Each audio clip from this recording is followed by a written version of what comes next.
Assalamualaikum warahmatullahi wabarakatuh. Perkenalkan, nama saya Siti Herlinda Triana Febrianti dari Prodi Manajemen NIM C2010451 dari Universitas Juanda. Di sini saya akan memaparkan materi tentang Toharoh. Pengertian Toharoh. Toharoh berasal dari bahasa Arab, yang berarti bersih atau suci, dan ini sudah diartikan ke dalam bahasa Indonesia. Pengertian Toharoh secara bahasa adalah an-nadaftu, yang artinya bersih atau suci. Sedangkan menurut istilah, Toharoh adalah membersihkan diri, pakaian, dan tempat dari najis dan hadas, sehingga seseorang diperbolehkan beribadah yang ditentukan harus dalam keadaan suci. Bersuci dari hadas dapat dilakukan dengan cara berwudu untuk hadas kecil atau mandi untuk hadas besar, dan tayamum bila dalam keadaan terpaksa atau tidak ada air sama sekali. Yang kedua, hukum toharoh. Hukum toharoh itu adalah wajib, karena bersih dari najis dan menghilangkannya merupakan suatu kewajiban bagi yang tahu akan hukum dan mampu melaksanakannya. Dalam hal ini Allah Subhanahu wa Ta'ala pun berfirman, "Dan pakaianmu bersihkanlah." Quran Surat Al-Mudaththir ayat ke-4. Sabda Nabi Shallallahu Alaihi Wasallam yang artinya, "Salat tidak diterima tanpa didahului dengan bersuci." Hadis riwayat Muslim nomor 224. Dalam Al-Quran maupun hadis, banyak sekali penjelasan-penjelasan maupun perintah-perintah agar umat Islam senantiasa bersih dan suci. Adapun dalil yang menjelaskan tentang disyariatkannya toharoh dalam Islam adalah sebagai berikut. Hai orang-orang yang beriman, apabila kamu hendak mengerjakan sholat, maka basuhlah mukamu dan tanganmu sampai dengan siku, dan sapulah kepalamu dan basuh kakimu sampai dengan kedua mata kaki, dan jika kamu junub, maka mandilah. Dan jika kamu sakit atau dalam perjalanan atau kembali dari tempat buang air atau kakus atau menyentuh perempuan, lalu kamu tidak memperoleh air, maka bertayamumlah dengan tanah yang baik atau bersih.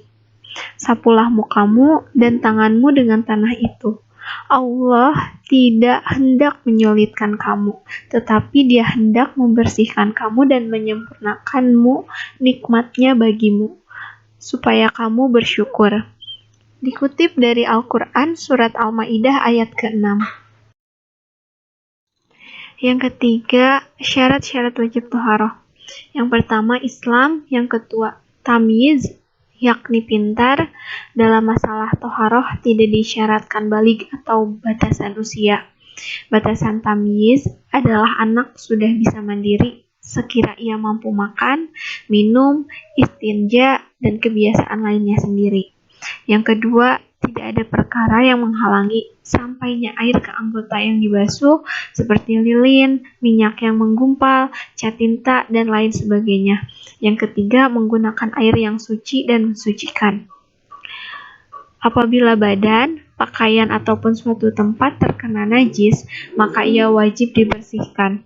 Berdasarkan firman Allah Subhanahu wa Ta'ala dalam Al-Quran Surat Mudaththir ayat ke-4 yang artinya, "Dan bersihkanlah pakaianmu." Begitu juga firman Allah Ta'ala dalam Surat Al-Baqarah ayat 125 yang artinya, "Bersihkanlah rumahku untuk orang yang tawaf, untuk orang yang i'tikaf, untuk orang yang ruku, dan orang-orang yang sujud."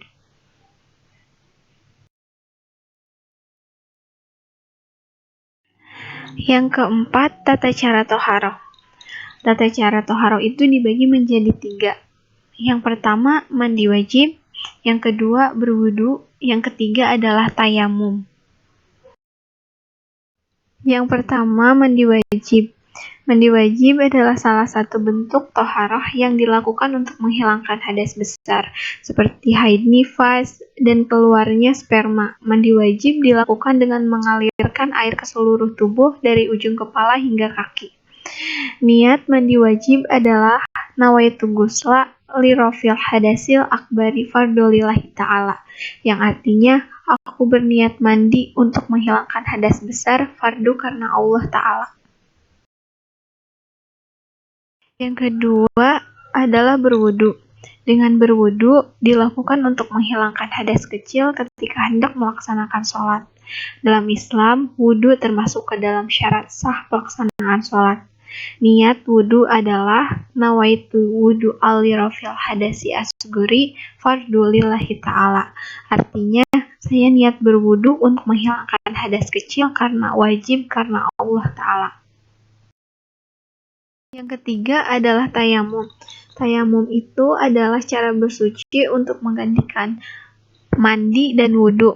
Apabila tidak menemukan air, kekurangan air, dan kekeringan, syarat tayamum adalah menggunakan tanah yang suci dan tidak tercampur benda lain. Niat tayamum adalah nawaitu tayamuma istibahasi sholati fardulillahi ta'ala, yang artinya aku berniat melakukan tayamum agar dapat mengerjakan sholat fardu karena Allah Ta'ala. 4. Macam-macam alat toharoh. Macam-macam alat toharoh dibagi menjadi beberapa bagian. Yang pertama, air. Air adalah alat bersuci yang pertama dan utama. Air terdapat di mana-mana, disediakan oleh Allah untuk keperluan manusia, bahkan segala kehidupan dan penghidupan makhluk yang hidup. Air merupakan alat yang menentukan, maka air ditunjuk untuk dipakai sebagai alat bersuci dan alat membersihkan diri dan barang-barang. Yang kedua, debu. Jika kita tidak dapat mendapatkan air untuk bersuci atau berhalangan memakai air, agama Islam memerintahkan agar kita bersuci dengan debu yang bersih.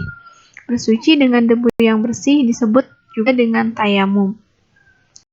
Yang ketiga, batu. Apabila kita tidak mendapatkan air, sedangkan benda najis yang menempel pada badan kita perlu kita sucikan, seperti sehabis buang air besar ataupun buang air kecil, atau kita berhalangan memakai air, maka Allah menyediakan batu atau benda-benda yang keras dan menghisap najis atau kering untuk dipakai sebagai alat bersuci. Yang keempat, benda-benda keras yang suci dan menghisap. Poin kelima, pembagian air toharoh. Dalam Islam, air adalah benda yang sangat penting untuk bersuci, baik dari hadas maupun najis. Dengan air sebagai alat paling utama untuk bersuci, ibadah seseorang akan lebih sempurna dan sah karena telah suci dari hadas maupun najis. Namun, tak semua air bisa digunakan untuk mensucikan diri. Yang pertama, mutlak. Air mutlak merupakan air yang suci, juga mensucikan. Artinya, yang masih murni dan belum tercampuri oleh hal-hal yang najis. Air mutlak terbagi menjadi 4, yaitu 1. Air laut, 2. Air hujan, 3. Air jam-jam, 4. Air yang berubah karena lama tidak mengalir. Yang kedua, air mustakmal. Air mustakmal adalah air bekas pemakaian bersuci. Baik bersuci ini hukumnya wajib seperti berwudu sebagai syarat sah sholat, atau bersuci yang hukumnya sunnah seperti mandi sunnah, sholat Jumat. Kemudian air mustamal ada 2 jenis. Pertama, mustamal dan hadas, yaitu air bekas bersuci dari hadas. Kedua, mustamal dari najis, yaitu air bekas bersuci dari najis. Adapun air mustamal dari hadas, maka hukum air ini adalah suci namun tidak mensucikan, sehingga tidak sah digunakan lagi untuk bersuci. Yang kedua, air yang telah bercampur dengan sesuatu yang suci. Misalnya, air bercampur dengan tepung, garam, dan lain-lainnya. Air ini masih dihukumi suci mensucikan selama kadar kemutlakan air masih terpelihara. Adapun, jika kadar kemutlakan air tersebut sudah tidak bisa terjaga sehingga merubah rasa satu sifat air, maka hukumnya air tersebut adalah suci, tetapi tidak dapat digunakan untuk mensucikan sesuatu yang lain. Adalah air najis. Awal dari air najis adalah air mutlak. Oleh sebab itu, air najis ini adalah terbagi menjadi dua. Pertama, jika suatu najis tersebut sampai merubah salah satu sifat air dari rasa, dari bau, dan warna, maka hukum air tersebut sudah menjadi air yang najis, air yang tidak dimakfu. Kedua, bila suatu najis tersebut ada pada air mutlak tetapi tidak merubah dari tiga sifat air tersebut, maka hukumnya masih bersuci dan mensucikan air yang dimakfu. Poin terakhir, hikmah toharoh. Yang pertama, bersuci merupakan bentuk pengakuan Islam terhadap fitrah manusia. Yang kedua, menjaga kewajiban dan kemuliaan manusia. Yang ketiga, menjaga kesehatan. Yang keempat, menyiapkan diri dengan kondisi terbaik saat menghadap Allah Subhanahu wa Ta'ala. Mungkin saya cukupkan sekian dari materi toharoh tersebut. Kurang dan lebihnya saya mohon maaf karena saya juga masih dalam tahap pembelajaran. Terima kasih. Wassalamualaikum warahmatullahi taala wabarakatuh.